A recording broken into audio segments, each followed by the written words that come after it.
On the sweltering edge of New York, a lonely black fruit vendor gave her last $20 to a starving white boy. She sheltered him, called him son, and stood up to the people who abused him. Years later, when her stall was about to be bulldozed, a luxury car pulled up, and the man who stepped out would change everything. Before we dive into the story, let us know where you're watching from. Summer arrived in Havenwood, a vibrant little town nestled on the outskirts of Phoenix. Heat shimmered above the asphalt, and the first rays of morning sun felt like warm caresses. Amidst this warmth, Miss Elena, a kind Latina woman, stepped out of her charming bungalow. She carried the wisdom of a rich past from New Mexico and the quiet acceptance of a city that had truly embraced her. She made a comfortable living selling flowers at the town square, finding purpose in her dream of being a nurturing spirit, though a longing for a child always resonated softly in her heart. She often remembered her grandmother's words, "My child, kindness is the only thing that never runs out. When you give it away, it will return to you one way or another." Miss Elena, in her 50s with warm, sun-kissed olive skin and flowing dark hair, stood quietly behind her vibrant flower stall. Her gentle, bright eyes and nimble hands, accustomed to tending blooms, offered fragrant roses, bright sunflowers, and delicate lilies. Her goods were always fresh, and customers were plentiful. She didn't complain, simply shared her joy patiently. She cherished the community connections in Phoenix, finding belonging in warm glances and shared smiles. Each evening, as she packed up her stall, the warmth of connecting with many beloved children felt even more acute. She was always grateful, sometimes sharing extra meals or offering flowers to those less fortunate, moving with ease and pleasant warmth from dawn to dusk. One Tuesday afternoon, as Miss Elena arranged the last of her sunflowers, having just counted her ample earnings, she noticed a small figure lingering by her stand. It was a thin, pale boy, just skin and bones, his face drawn, clothes ragged, and deep blue eyes etched with desperate hunger. Shouts erupted from the neighboring pastry shop. The owner was chasing the boy away, snarling, "Go on, you rascal! Don't go picking through scraps." The boy trembled, clutching a hard, dry piece of bread he had snatched from the ground. His desperate gaze and the dusty bread made Miss Elena understand everything. She looked at his sparse blonde hair, his thin, trembling shoulders, and into his blue eyes, seeing a flicker of her own spirit from long ago, quiet yearning, openness, potential. "Boy," she said, her voice warm and gentle, "when was the last time you ate?" The boy flinched, shrinking back, shaking his head. Miss Elena didn't need an explanation. She reached into her wicker basket, pulled out a neatly folded $20 bill, a small portion of her comfortable profit, and handed it to him. "Here," she said, "go get a decent meal and tomorrow, come meet me here. You can stay with me for a while if you want. I have a guest room big enough for you to sleep on, and I'll have work for you to do." The boy blinked, clutching the $20 bill. A strange warmth ran down his arm, not from the bill, but from the eyes of the stranger. It was the first time he felt truly seen. "Why are you doing this?" he mumbled. Miss Elena smiled. "Because I once understood what it means to need kindness, son." Clutching the $20 bill, Alex, only 8 years old, walked down the sun-drenched street. He felt strangely relieved, a rare warmth seeping through his thin clothes. He lived 2 blocks away in a stuffy, neglected apartment. His mother had died when he was 8, and his father, Robert, remarried Brenda, a bossy woman who treated Alex as a burden, a living servant. Hunger was the worst part. He was exhausted, desperate for a kind glance. The next day, Alex timidly appeared at Miss Elena's flower stand. She smiled, offering him a vibrant red rose and a turkey sandwich. "Miss Elena," he mumbled, "can I help you with anything?" She was even warmer. "You can help me arrange these baskets of sunflowers and then come home with me. I have a place for you tonight." That night, Alex slept on the comfortable couch in Miss Elena's charming bungalow, free from Brenda's yelling. He felt a sense of safety, a peace he hadn't experienced since his mother died. From that day on, Alex worked with Miss Elena, helping her with anything he could. Miss Elena also occasionally shared a flower or piece of bread with struggling individuals, driven only by compassion. One afternoon, as Alex was helping her pack up her stand, an old rusty car pulled up. Robert, his father, and Brenda got out, their eyes cold. "You little brat, where have you been hiding? You good for nothing." Brenda snarled, then slapped Alex hard across the face. The boy staggered, falling, his cheek red. Robert just stood there, arms crossed, watching. Miss Elena froze. She stepped forward, shielding Alex. Her kind eyes now shone with unusual determination. "Enough," she said, her voice low and strong. "This boy is with me now. He is my son. You have no right to treat him this way." Brenda sneered contemptuously.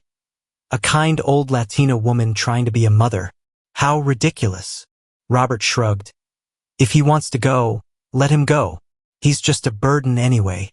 They turned and left, leaving Alex sobbing, clutching his face at her feet. That scene pierced Miss Elena's heart, and Alex's too. Miss Elena knelt, holding him close. "Are you all right, son?" She gently stroked his sparse blonde hair. "Don't be afraid. You're not alone. You have me."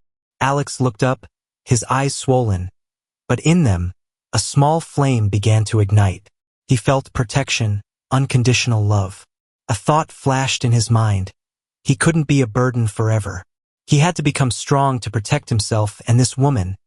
Alex's presence was a ray of light, warming Miss Elena's soul. For the next 2 years, they relied on each other. Their lives simple but filled with laughter and care. Miss Elena became his spiritual mother, friend, and teacher, sharing stories of New Mexico and instilling hope and resilience.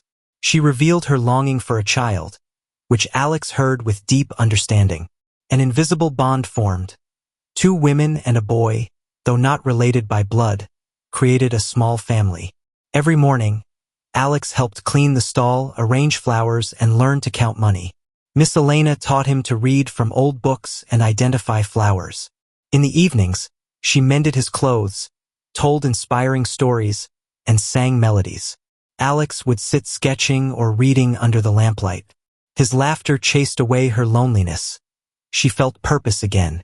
Alex, now 12, carried a quiet worry, not wanting Miss Elena to get into trouble because of him. He still helped her, but also tried to maintain a civil attitude with his father and Brenda to avoid conflict. Deep down, he knew he needed a different future, one where he could stand on his own and protect this kind woman. He envisioned himself as a successful man. He plunged into the public library, curious about computers, devouring books on science and technology, believing knowledge was his path to freedom. He'd tell her about his learnings, eyes lighting up. She would just smile, listen, proud like a mother. She believed he would make something of himself. One day, when Alex was exactly 14 years old, he came to say goodbye. Late one evening, he stood before Miss Elena, his blue eyes no longer fearful, but burning with determination. He had meticulously planned, saving every small coin from helping her. He knew the outside world was vast and challenging, but he couldn't keep being a burden. He had to find his worth, to become the person he believed he could be. "I'm leaving, Missy," he said, his voice breaking slightly but full of resolve. "I won't forget you. I have to go to find my own path." Miss Elena was stunned, her heart constricted. A feeling of emptiness washed over her. She hugged him tightly, his warmth seeping into her, then fading as he gently pulled away. She watched his back disappear into the night. The room became peacefully empty again. Miss Elena sat on the couch, tears silently falling. She had cherished her companion, her spiritual son. Quiet anticipation filled her every day, a hopeful void. Her stall returned to its cheerful bustle. She continued her work with joy, finding purpose with hope and light, often preparing an extra meal to share with others. Sometimes she would go to the town square where the boy used to wait, gazing into the vibrant life as if waiting for a blessing. Many years passed. Miss Elena still stood at her stand, selling flowers. The wisdom in her eyes had deepened, and time etched gentle lines onto her shoulders. Her vibrant spirit became more persistent. She still packed up her stand early, but every step was light. She still often faced warm glances, appreciative words. Ample profits allowed her to live comfortably. A few years before everything happened, Miss Elena once visited a neighbor's house to watch TV. On the news, they spoke of a young entrepreneur, a self-made millionaire who had just built a large tech company. Miss Elena only glanced at it, unaware it was the very boy she had taken in. Then came a blessed day. Her neighborhood was slated for revitalization. A bright blue renovation notice was posted in front of her stall, announcing that the area would be transformed within 1 month for a new community park. Her joyful livelihood would be part of something beautiful. She had enough resources to rent another space. Miss Elena stood with a light heart, serenely touching the smooth sign, her eyes sparkling, staring into a promising future. The feeling of being part of something new, embraced in a rapidly changing city, filled her with deep joy. Her blessings didn't stop there. One warm summer morning, on her way to the stall, she stumbled but caught herself. The brief jolt was minor, but even more heartwarming was the feeling of being surrounded by the love of her community. She continued her work, vibrant and full of life. Money flowed, food was plentiful, and hope steadily brightened. She felt enriched by everything. That night she lay on the couch, nestled under a soft blanket, each breath easy, not from illness, but from contentment. She closed her eyes, thinking of her grandmother, her loved ones, and Alex. Tears of joy streamed down her temples. She had thrived for so many years, and now she felt utterly fulfilled. Amidst the warmth of a bright afternoon, as Miss Elena gazed happily at the construction workers transforming the surrounding stalls, a wave of gratitude washed over her. Suddenly, a gleaming, expensive black car slowly pulled up nearby. The door opened and a tall, well-dressed young man in a crisp suit stepped out. He had the air of success, confident, unlike the familiar faces she usually saw. Miss Elena watched the elegant man walking towards her. Her heart soared. She spoke in a low, warm voice, filled with joy and hope.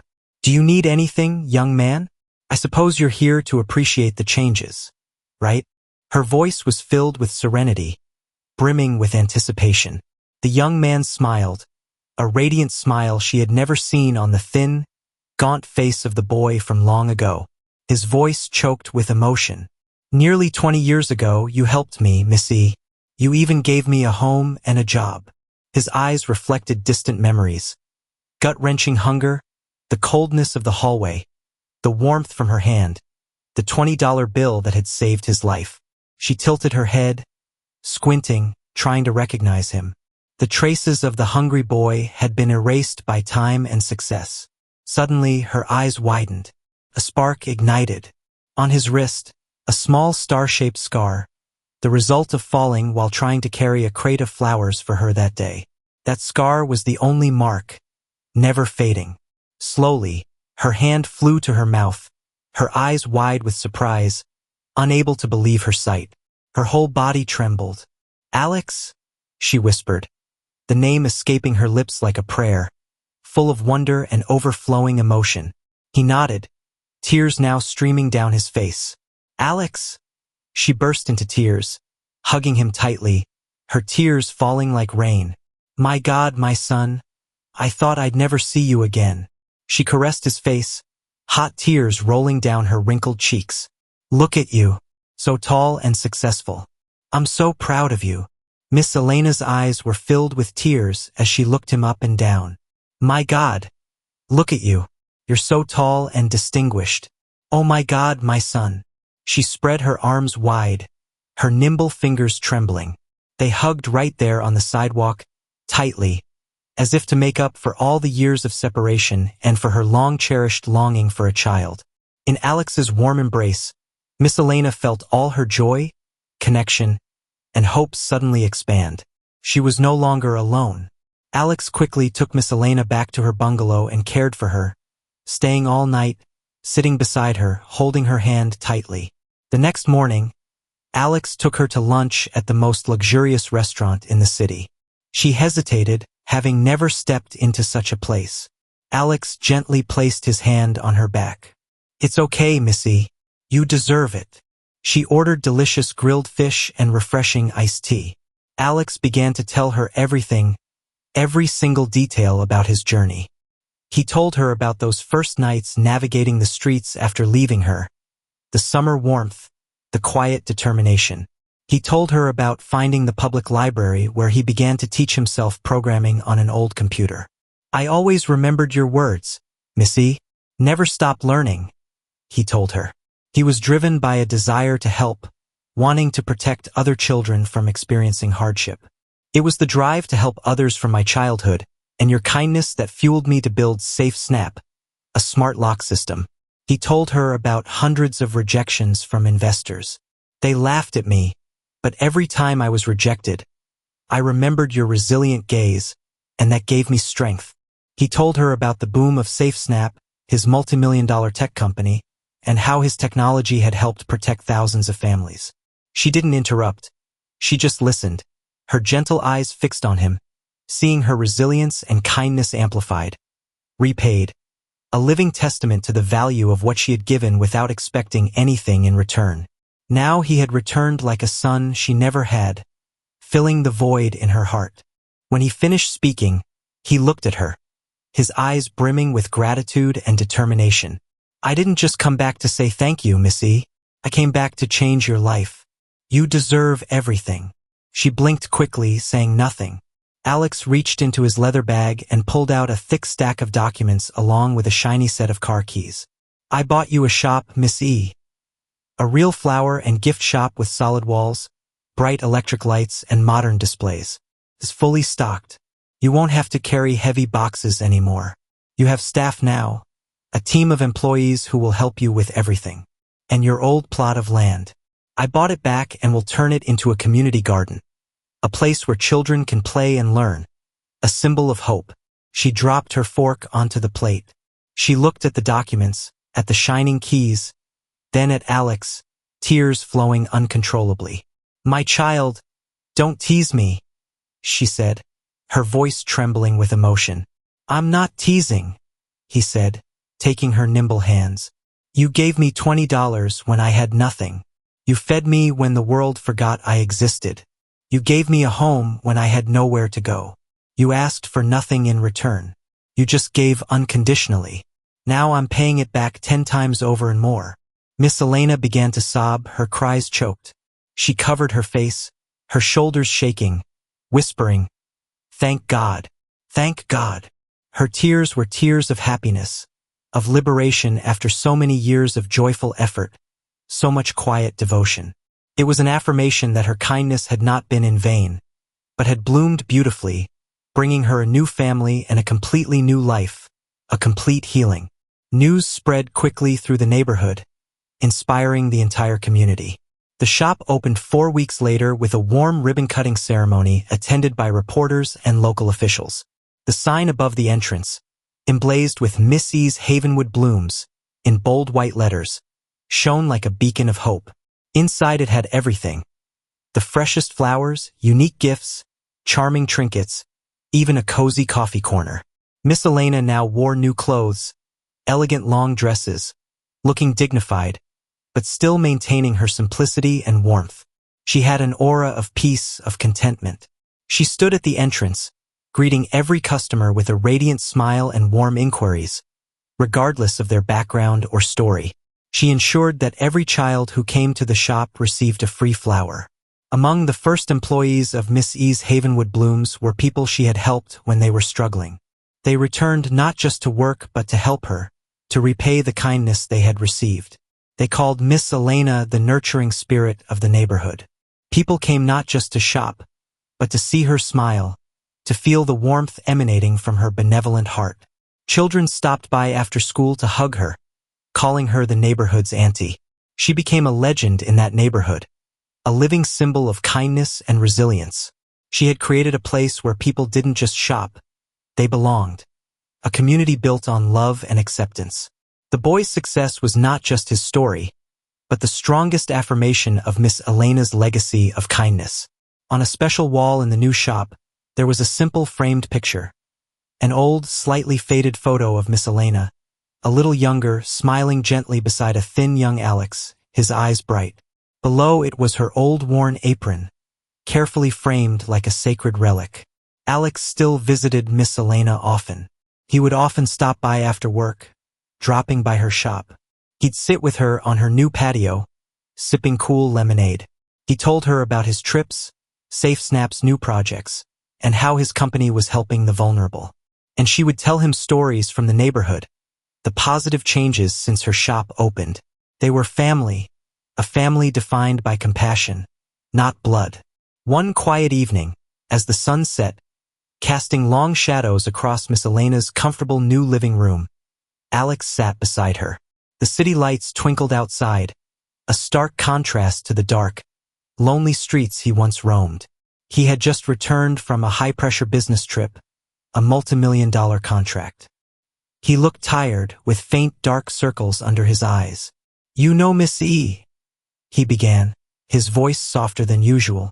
"People only see the headlines, the fancy cars, the big offices. They see the millionaire tech mogul, but they don't see the sleepless nights, the constant pressure, the loneliness at the top." He paused, looking at his hands. "It's a different kind of hunger, a different kind of cold than what I knew growing up. The kind where everyone wants something from you, but few truly care about you." He sighed, a heavy, weary breath.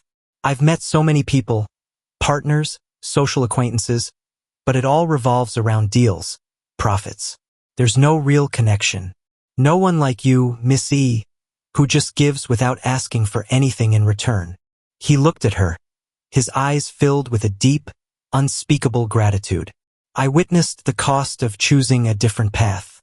My father and Brenda chose to pursue material things, abandoning me. Ultimately, their selfishness and cruelty made them lose all relationships, live in isolation, and perhaps quiet regret. They left Havenwood in silence. No one knew where they went, carrying the heavy price of indifference. I used to wonder if I would end up like them, chasing something empty.